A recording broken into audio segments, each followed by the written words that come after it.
Hey everybody, welcome back to Avalon, episode 10, and today we have a pretty long episode for you guys.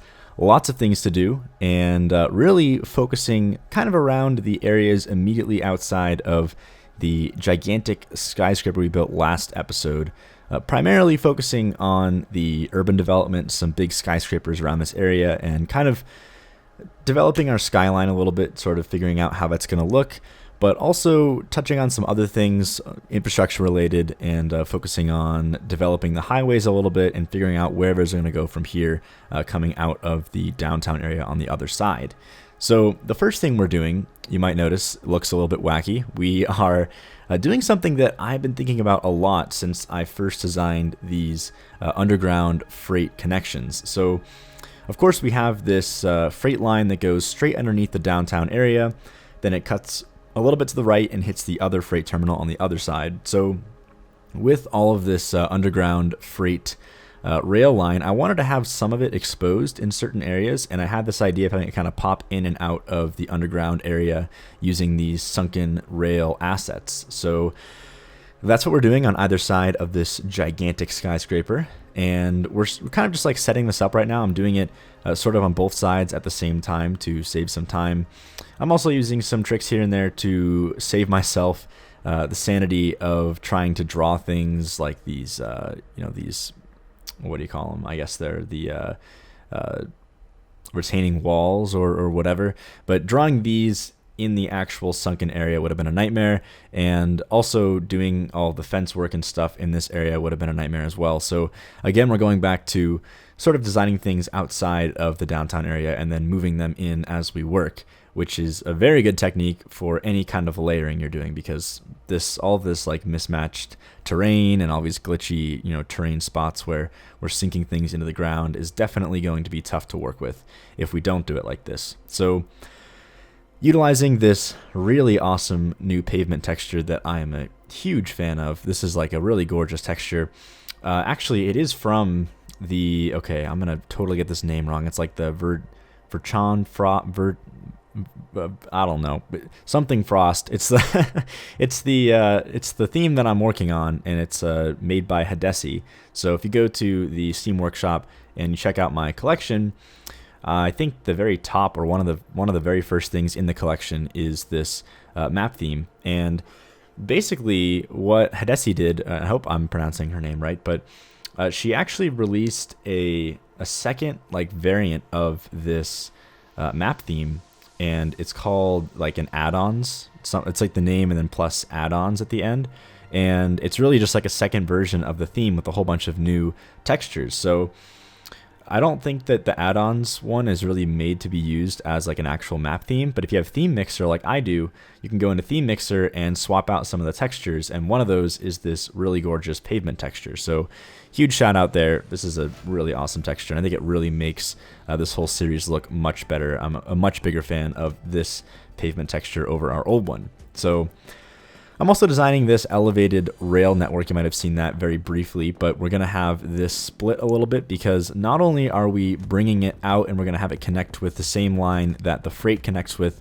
much further down when the freight comes out of the ground, but we also have another rail line coming in from sort of the south, or I guess the north side. I should probably keep my directions straight. I feel like I change them every episode, but I'm imagining this being kind of the south side of downtown we're working on right now. So this would be, or I guess I called it north last time. I don't know.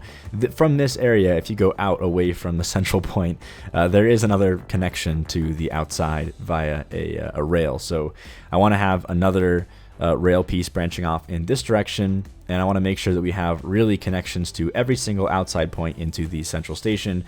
But more importantly, this branching should allow us to have some more train stations in other parts of the city further down, kind of in the sprawl of our downtown area. But anyway, getting ahead of ourselves, what we're doing right now is we're designing two different planters. This one here is very special because it is actually entirely made of props, and there's not a single actual tree, in the very real sense of the word, like the tree in the game. They're only props, so I can actually copy and paste this, and everything here will elevate just fine, whereas trees in game will conform to terrain. So I can't use that second variant in areas like this that are actually elevated above the ground, or else the trees will just like sink into the ground. So I made these very specially for areas that are elevated, and we're using, again, some of those Christmas assets that look fantastic and kind of add a little bit of color and light to our different areas. But I really wanted this area outside of these two big buildings here and around this sunken freight train route to be kind of nice walking areas, have some nice outdoor sections here and there. It's very open. And in fact, it kind of reminds me of Toronto, just like around some of the big, like the First Canadian Place, like that kind of area in downtown. There's just so much like open space, and I really like that. Lots of like pavement to walk on and kind of multi-tiered areas. So I'm trying to get this particular area to be very open because we actually needed to have that, cut in for our freight train, popping out anyway. So we may as well take advantage of this empty space and not fill it with lower filler buildings that are kind of connecting to these taller skyscrapers, at least in that particular location. So this is going to be one of the only areas in downtown that really has a lot of open space around the skyscrapers, because if we get kind of around the main part of the skyline, that's when we start bringing in some really, really dense packed buildings, kind of like we did in the residential zone, and we won't have the same luxury. So that's what we're doing over here. Now, I did want to make this feel a little bit more like a nice outdoor kind of shopping area that has lots of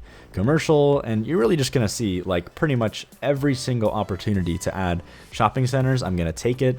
I feel like that's something that a lot of downtown areas will do. You really will be hard pressed to find areas in a downtown, very sought after location that don't have shops at every corner, on the ground level where all the people are, because, why not, right? Like you can have office space above, but you're going to have shops on the ground level. So that's what we're doing over here. Again, adding lots of shopping centers and of course using these pavement dividers or segments or whatever to make the pavement look a little bit nicer in areas that it's just kind of like flat pavement. So we have some more variance in the texture, and utilizing again these little planters here and there, and these really awesome string lights that I've been using in a lot of our walkways that go underneath things and underneath interchanges and whatnot. So you'll see that there as well.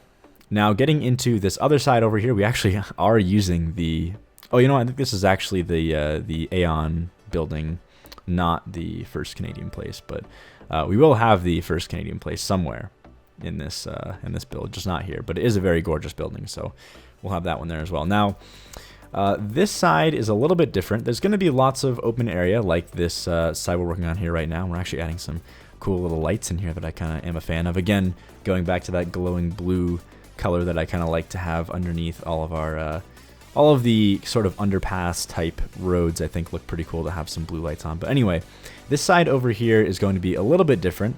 We'll still have lots of open space, and we do have these gigantic buildings. Again, some of the tallest ones in the city. They're really, really tall skyscrapers. But the difference with this one is I'm designing an interchange that's going to kind of interact with the buildings. I guess interact is a good word for that, but really is going to be right up against all these buildings and be a very integral part in this part of the downtown. The reason being is originally I was just going to have this highway branch off again and keep going further down, and it's going to meet up again with the same highway that we built in, I believe, the second episode, that big spiraling interchange. They're supposed to come back and meet up again further down the line, but I realized that we definitely want to have at least one more highway entry point on this side of the city, because we really don't have anything on this side. We have actually three, I think, on the other side of the city, but we only have this one and then the front one that's right up at the front by the cargo terminal as of now. So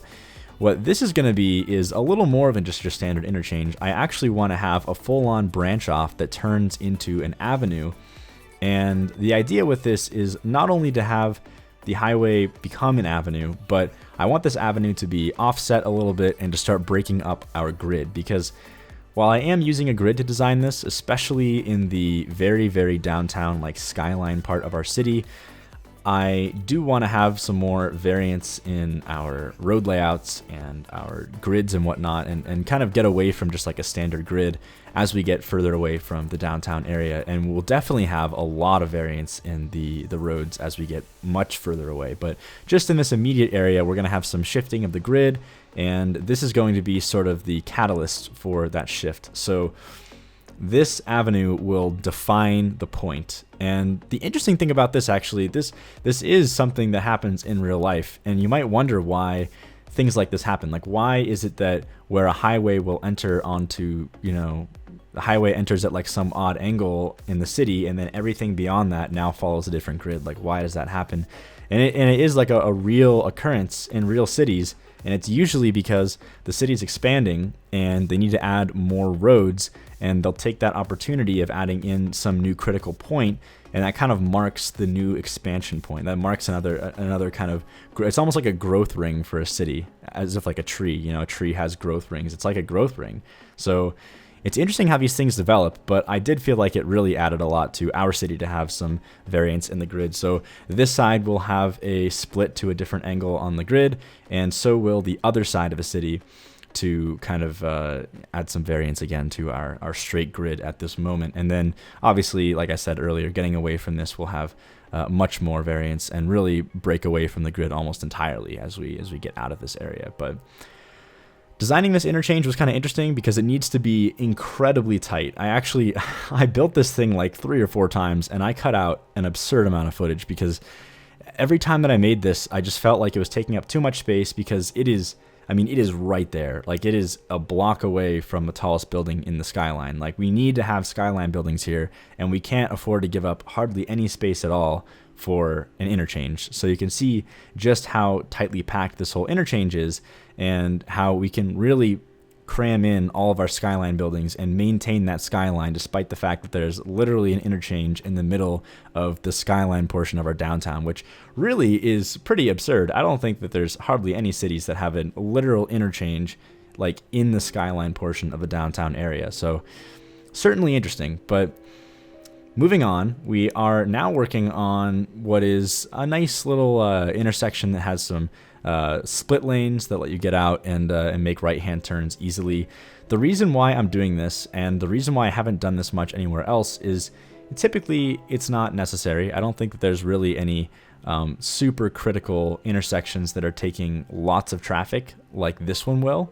But this one in particular really needs to be efficient for handling right-hand turns and allowing traffic to kind of breeze through this intersection, because it is the direct line to, and basically the first right-hand turn that would be made off of that exit on the interchange we just built. So if anyone is coming to the downtown area from that interchange, they will have to go through this intersection. And I was very concerned with the fact that it was just like a big 4-way, avenue intersection with really nothing helping it out. So this is my solution to it, and I was pretty happy with it, all in all. I really haven't built things like this before. I didn't go crazy with road markings and things because, to be honest, I wasn't exactly sure how I wanted to design the area around this, and I didn't know if I'd have to tear up some parts of it or move it around as we work on this more, but I really just wanted to try it, and I knew I wanted to detail this block here that we're starting on now, as it is a part of that kind of bigger second block of the 2 that we were working on either side of the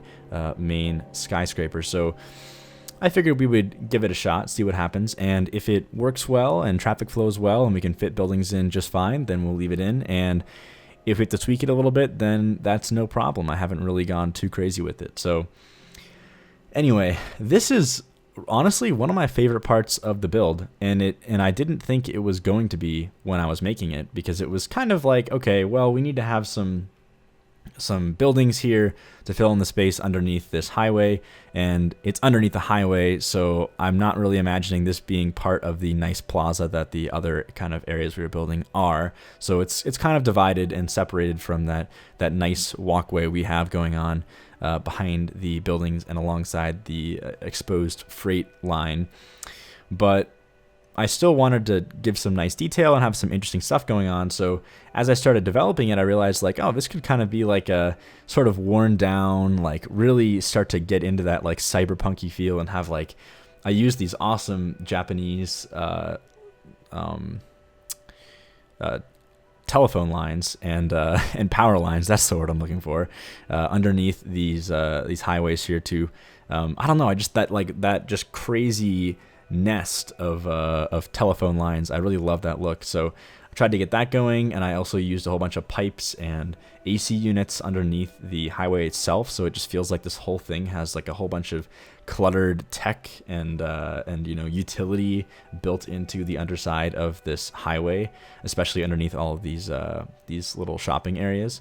I also used these awesome Ronix pillars. Again, I've been using these like this whole series, obviously, but I used quite a few of these underneath here. And then I used a lot of these stain decals and just kind of lowered them with Move It to get some variance in the lightness of them and make them a little more transparent, or translucent, I should say. And they really, really did an awesome job dirtying up this pavement. Like, I really love the end texture we got. And this, combined with some dumpsters and some trash on the ground and a few other little details here and there, I think really made this whole thing look awesome. And then, of course, we got the wine and liquor store and the wing shop. I feel like those are sort of part of this underneath the interchange thing. And I felt like we needed to have some sort of break between this and the nicer part of downtown that is like literally right next to it. So I added this little side lot thing that is full of some junk and stuff. And then I started to build out like a little like hedged off area where we're going to have some trees and stuff. And I kind of cut out a lot of it because it took me a long time to work in here because of these stupid buildings that were like blocking the camera. But I filled it with a bunch of trees and stuff to sort of segregate these two areas, because it really feels like, you go from one side of town that's super nice to all of a sudden you're in this like really weird part of town underneath the interchange, which interestingly enough actually isn't that uncommon. If you go to LA, you'd notice that there are plenty of places where you can be in a nice part of town and then all of a sudden you're in a super sketchy neighborhood like out of nowhere. So anyway, we are right at the end of the episode, so I hope you all enjoyed this one. And as always, thanks for watching, and I'll see you next time.